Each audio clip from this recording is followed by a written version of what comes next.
ഞാൻ ഫസ്റ്റ് ആണ് ഈ ഒരു OET-യെ പറ്റി ഞാൻ മാമിന്റെ ക്ലാസ്സിൽ കയറിയപ്പോഴും ഞാൻ പറഞ്ഞു അത് ഞാൻ ആദ്യമായിട്ടാണ് OET എന്ന് പറഞ്ഞത്. ജസ്റ്റ് ഇങ്ങനെ ലിസണിങ്ങും റീഡിങ്ങും ഞാനിങ്ങനെ ജസ്റ്റ് മെറ്റീരിയൽസ് ഒക്കെ റീഡ് ചെയ്യുകയൊക്കെ ചെയ്യുന്നുണ്ടായിരുന്നു. നേരത്തെ ഒരു IELTS-ന് വേണ്ടി പ്രിപ്പയർ ചെയ്തിട്ടുണ്ട്, അല്ലാണ്ട് എനിക്ക് ഇതിനെ പറ്റി ഒരു ഐഡിയ ഒന്നുമില്ല. അപ്പൊ മാമിന്റെ ആ ഒരു ഇതായിരുന്നു, ഇൻസ്ട്രക്ഷൻ ആയിരുന്നു എനിക്ക്.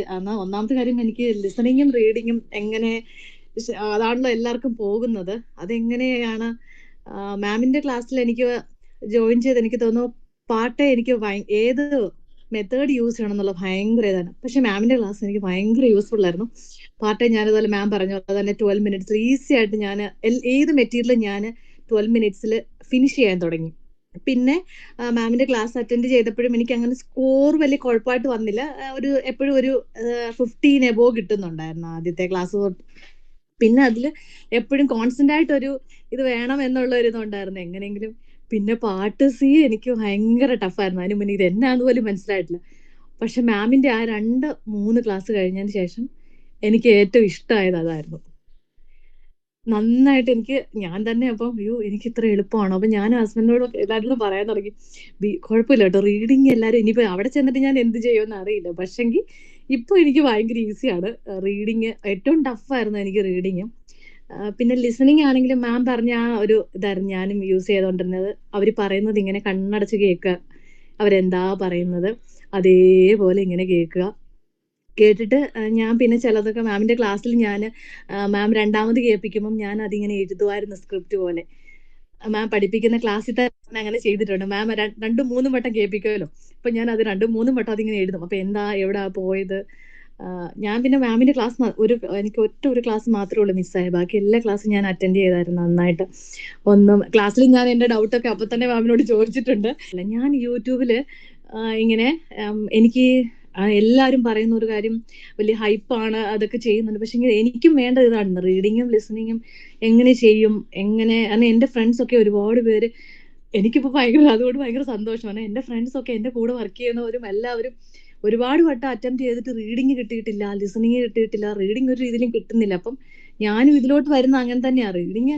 അപ്പം എല്ലാരും എന്റെ അടുത്ത് പറഞ്ഞു കാണുമ്പോഴൊക്കെ ഈസി ആയിട്ട് തോന്നും, അത്രയൊന്നും ഈസി ഒന്നും അല്ല OET-യുടെ റീഡിങ്ങും ലിസണിങ്ങും ഒന്നും നീ ഉദ്ദേശിക്കുന്ന പോലെ അല്ല. അപ്പൊ ഞാൻ വിചാരിച്ചു മേ ബി അങ്ങനെയായിരിക്കും. അങ്ങനെയാണ് ഞാൻ ഇങ്ങനെ തപ്പി അപ്പൊ എല്ലായിടത്തും നോക്കിയപ്പോ ഇങ്ങനെ ഒരു ദിവസം ഒരാൾ വന്നിട്ട് ഇങ്ങനെ പറയുന്നു, റീഡിങ് മാം ഇങ്ങനെ പഠിപ്പിച്ചു, ലിസണിങ് ഇങ്ങനെ പറഞ്ഞു, പിന്നെ അവരതേപോലെ കുറെ കാര്യങ്ങൾ പറഞ്ഞു. അപ്പൊ ഞാൻ അത് ഫുള്ള് ഇരുന്ന് കേട്ടു. അത് കഴിഞ്ഞ് ഞാനിങ്ങനെ നമ്മുടെ ഫേസ്ബുക്കിലും അവിടെയൊക്കെ സെർച്ച് ചെയ്ത് കഴിഞ്ഞപ്പോ എല്ലാരും വന്ന് പറയുന്നതും നമുക്ക് വേണ്ട ഒരു കാര്യമാണ്, സ്കില്ലായിട്ട് എങ്ങനെ പഠിപ്പിക്കാം, എങ്ങനെ ചെയ്യണം, എങ്ങനെ റീഡ് ചെയ്യണം, അതാണല്ലോ നമുക്ക് അറിയാത്തതും. ഈവൻ നമ്മുടെയൊക്കെ എനിക്ക് തോന്നിയിട്ടുള്ള ഒരു പ്രശ്നം എങ്ങനെ റീഡ് ചെയ്യണം, ഏത് റീഡിങ് ഹാബിറ്റ് അത്ര വലിയായിട്ടില്ല. എന്നാ ഉണ്ടോന്ന് ചോദിച്ചാൽ ഉണ്ട്, ബട്ട് അത് എങ്ങനെ യൂസ് ചെയ്യണം.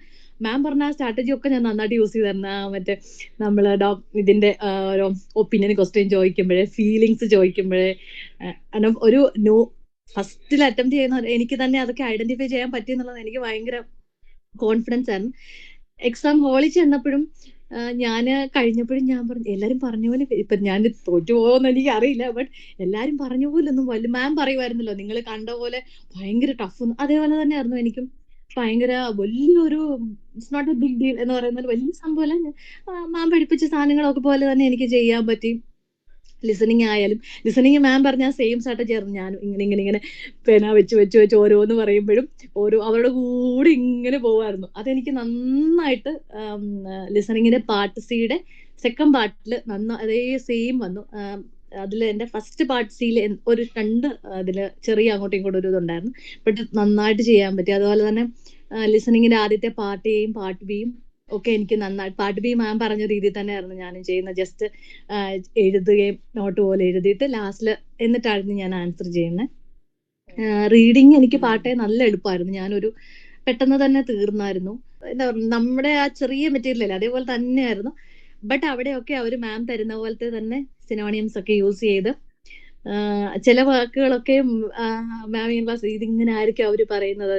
ഞാൻ ഇപ്പോഴും ഓർക്കുന്നുണ്ട്, ഒരു 18th ക്വസ്റ്റിനകത്ത് അവര് ഡെമോൺസ്ട്രേറ്റ് ആയിരുന്നു അതിൽ തന്നെ. അപ്പം അവിടെ ഷോ എന്ന് പറയുന്നത് ആ ഒരു പാരഗ്രാഫിൽ എങ്ങുമില്ല, ആ ഒരു വേർഡിന്റെ കൂടെ താഴെ വളരെ ഇതായിട്ട് ഞാനിങ്ങനെ തപ്പി അപ്പൊ ഈ ഒരു വേർഡ് മനസ്സിൽ മാം പറഞ്ഞ പോലെ ആ ഒരു സാധനം ഇങ്ങനെ വായിച്ച് മലയാളത്തിൽ പോയിട്ടാണ് ഞാൻ ആ ആൻസർ എത്തിയത്. റീഡിങ് എല്ലാരും റീഡിങ് പാട്ടേ കഴിഞ്ഞ് ഇറങ്ങിയിട്ട് എല്ലാരും ടഫാന്ന് പറഞ്ഞത്. പക്ഷെ എനിക്ക് ഈസി ആയിരുന്നു. ഞാനൊന്നും പറഞ്ഞൊന്നുമില്ല ഈസി. ഇല്ല എനിക്ക് പാട്ടേ എല്ലാം ഞാൻ മാമിന്റെ ആണെന്ന് മെറ്റീരിയൽസ്. പിന്നെ ഞാൻ ഈ വലിയ കുറേ മെറ്റീരിയൽസ് ഒന്നും ഞാൻ മാമിന്റെ അതിൽ ജോയിൻ ചെയ്തതിന് ശേഷം ഞാൻ പിന്നെ അങ്ങനത്തെ മെറ്റീരിയൽസ് ഒന്നും ഞാൻ ചെയ്തില്ല.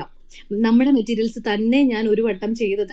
എക്സാമിന് പോകുന്നതിന് ഞാൻ ഏപ്രിൽ തൊട്ട് മെയ് വരെയായിരുന്നു എടുത്തത്. അത് കഴിഞ്ഞ് ഞാൻ മെയ് കഴിഞ്ഞ് പിന്നെ മെയ് ജൂൺ ജൂലൈ ഫുള്ള് ഞാൻ പഠിക്കുമായിരുന്നു തനിയെ. ഇതെല്ലാം മാം പറഞ്ഞതും ടെക്നിക്സ് എല്ലാം യൂസ് ചെയ്തും മെറ്റീരിയൽസ് ഒക്കെ. അപ്പൊ ഞാൻ ജൂൺ തൊട്ട് വീണ്ടും നമ്മുടെ മെറ്റീരിയൽസ് എല്ലാം ഒന്നും കൂടെ ഞാൻ ചെയ്ത് നോക്കിയായിരുന്നു, എവിടെയാണ് എന്തെങ്കിലും മിസ്റ്റേക്സ് ഉള്ളത്. പിന്നെ ചില മാം ക്ലാസ്സിലൊക്കെ ചെയ്തു തന്ന മെറ്റീരിയൽസ് ഞാൻ വീണ്ടും എടുത്തു. അങ്ങനെയൊക്കെ എവിടെയാ എന്താ നമുക്ക് തെറ്റുന്നത് അങ്ങനെ ചെയ്തു. പാർട്ട് ബിയും പാർട്ട് സി ആണെങ്കിലും ഞാൻ അങ്ങനെ തന്നെ ചെയ്ത്. ലിസണിങ്ങും മാമിൻ്റെത് ഞാൻ വീണ്ടും ചെയ്തിട്ടുണ്ടായിരുന്നു. റീഡിങ്ങും ലിസണിങ്ങും മാം എല്ലാം എനിക്ക് തോന്നുന്നു എല്ലാ കാര്യങ്ങളും ഞാൻ ഓർമ്മയുണ്ടോന്ന് അറിയില്ല മാമിന്. ഞാൻ വീണ്ടും വീണ്ടും ചോദിച്ചിട്ടുണ്ട്, ഒന്നും കൂടെ പറയാവോ, അത് ഒന്ന് ചെയ്ത് പറയുമോ, അതിന്റെ മീനിങ് പറഞ്ഞു തരാമോ, ഈച്ച് ആൻഡ് എവറിത്തിങ്. ഓരോ ക്വസ്റ്റ്യൻസ് അതെനിക്ക് ഏറ്റവും ഇഷ്ടപ്പെട്ടത്. അതായത് ഒരു ക്വസ്റ്റ്യൻ മാം അത് ക്ലിയർ ആയിട്ട് ആ ക്വസ്റ്റ്യൻ എങ്ങനെയാണ്, പിന്നെ ആൻസറും അതേപോലെ തന്നെ അത് എങ്ങനെ ചെയ്യണം, നമ്മൾ എങ്ങനെ തിങ്ക് ചെയ്യണം, അത് നന്നായിട്ട് എനിക്കത് യൂസ് ചെയ്യാൻ പറ്റി. അത് നന്നായിട്ട് വർക്ക്ഔട്ട് ചെയ്യുകയും ചെയ്തു. ആ മാം തന്നത് തന്നെ ഞാൻ വീണ്ടും പോയി ചെയ്ത്. മാം നമ്മുടെ മെറ്റീരിയൽസ് ബിയിലെയും സിയിലെയും മെറ്റീരിയൽസ് ഞാൻ അതേപോലെ തന്നെ മാം പറഞ്ഞ പോലെ ഇപ്പം ഓരോ ക്വസ്റ്റ്യൻസ് വരുമ്പോൾ ഫീലിങ്സ് വരുമ്പോൾ എങ്ങനെയാണ്, അതുപോലെ നെഗറ്റീവ് സ്റ്റേറ്റ്മെന്റ്സ്, അതൊക്കെയും ഞാൻ എല്ലാ നോട്ട്സ് ഒക്കെ ചെറുതായിട്ട് എഴുതി എടുത്തിട്ടുണ്ടായിരുന്നു. അതെല്ലാം വെച്ചാണ് ഞാൻ പ്രാക്ടീസ് ചെയ്തതും. ലിസണിങ്ങും റീഡിങ്ങും എനിക്ക് മാമിന്റെ ആ ഒരു ഗൈഡൻസ് ആയിരുന്നു. കാരണം ഒരു ഫസ്റ്റ് ന്യൂ കമർ ആയതുകൊണ്ട് എനിക്ക് വേറെ ഒന്നും വലിയ ഐഡിയാസ് ഒന്നും ഇല്ലായിരുന്നു. ഈ ഇത്രയും ടൈപ്സ് ക്വസ്റ്റ്യൻസ് വരും എന്നൊക്കെ ഞാൻ ഇവിടെ വന്നതിന് ശേഷം, പർപ്പസ് ക്വസ്റ്റ്യൻ, സ്പെസിഫിക് ക്വസ്റ്റ്യൻ, ഞാനും അങ്ങനെ തന്നെ പറയാൻ തുടങ്ങിയായിരുന്നു. മാം ആ പറയുന്ന പോലെ ക്വസ്റ്റ്യൻ ഫസ്റ്റ് കാണുമ്പോൾ ഇത് എന്ത് ക്വസ്റ്റ്യൻ ആണ്, അങ്ങനെ ഞാനും അത് ശീലിച്ചായിരുന്നു മാമിന്റെ കൂടെ തന്നെ. കാരണം എനിക്ക് ന്യൂ കമർ ആയതുകൊണ്ട് ഇതെല്ലാം ഞാൻ മാം എന്ത് പറഞ്ഞ ഓഫ് ഇന്റെ ഓരോ കാര്യങ്ങളും അങ്ങനെ വായിച്ചു കഴിഞ്ഞപ്പം പെട്ടെന്ന് തന്നെ നമുക്ക് ക്വസ്റ്റ്യനിലോട്ട് എത്താൻ പറ്റും. പണ്ടെന്ന് വെച്ചാൽ ഞാൻ നമ്മുടെ ഇംഗ്ലീഷ് വെച്ചങ്ങ് വായിക്കാം, മീനിങ് വേർഡുകളെല്ലാം കണക്ട് ചെയ്ത് അല്ലാതെ ഈ മാം പറഞ്ഞ പോലെ പിന്നെ അർത്ഥം അറിയത്തില്ല, അപ്പൊ അവിടെ തെറ്റി. പിന്നെ നമുക്ക് ആ ഒരു പാരഗ്രാഫ് വായിക്കാനുള്ള ഇൻട്രസ്റ്റും പോകും.